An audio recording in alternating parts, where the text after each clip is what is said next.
இன்னைக்கு ஒரு நாள் நானும் ஃப்ரெண்ட் பார்த்தீங்கன்னா ஈவென்ட் போயிருந்தாங்க. ஸோ என்ன ஈவென்ட் பார்த்தீங்கன்னா மகாபலிபுரத்தில் ரேடிசன் ப்ளூ தான் ஆல்ரெடி போன ஈவென்ட் தான். பட் ஆனால் இந்த வாட்டி என்ன பண்ணோம்னா ரேடிசனில் உள்ளே போய் காட்டலாம்னு சொல்லி நிறைய பேர் கேட்டிருந்தீங்க. அதனால என்ன பண்ணோம் உள்ளே போகிறதா இருந்தது. ஏன்னா நமக்கு கொஞ்சம் நிறைய டைம் இருந்தது அது ஒன்று. ஏன்னா நம்ம மாதிரி மிடில் கிளாஸ் பசங்களுக்கு கொஞ்சம் கண்ணனடா இது உள்ளே போய் காட்டினா தான் நல்லா இருக்கும் சொல்லி வியூலாம் கேட்டிங்க. நான் அதனால பண்ணேன். ஸோ உள்ளே போய் பார்த்தா இருந்தது செம்ம வியூங்க. நானே பார்த்தா நேச்சுரலாக இருந்தது.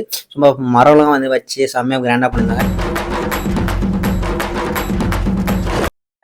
உள்ள ரூம்ஸ் ஆனாலாம் போய் பார்க்கலாம் சொல்லிட்டு போனா பார்த்தா அதுக்குள்ள டைம் ஆயிடுச்சு. அதனால நான் என்ன பண்ணேன்னா ஸ்விம்மிங் பூல் கிட்ட போனாங்க. ஸோ அங்கேருந்து வியூ பார்த்தீங்கன்னா செம்மையாக இருந்தது, பார்க்க நல்லா இருந்தது.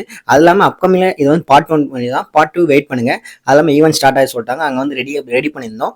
இது இல்லாமல் பார்த்தீங்கன்னா ஃபியூச்சரில் நிறைய விஷயத்த நம்ம ஈவெண்ட்ஸ் ஃபுட் லாக் ஆகட்டும் பண்ண போகிறோம். அதுக்கு நீங்கள் என்ன பண்ணால் first support, like and subscribe பண்ணிக்கோங்க. அது இல்லாமல் ஃபாலோ பண்ணுங்க. ரெஜிஸ்ட்ரேஷன் உங்கள் பசங்களும் நீங்களும் ஈவெண்ட் போகணும் ஆசைப்படுறீங்கன்னா வாங்க. ஸோ எனக்கு டிஎம் பண்ணுங்க, நாங்கள் பண்ணுறோம். அதுக்கப்புறமா வெயிட் பண்ணுங்கள்.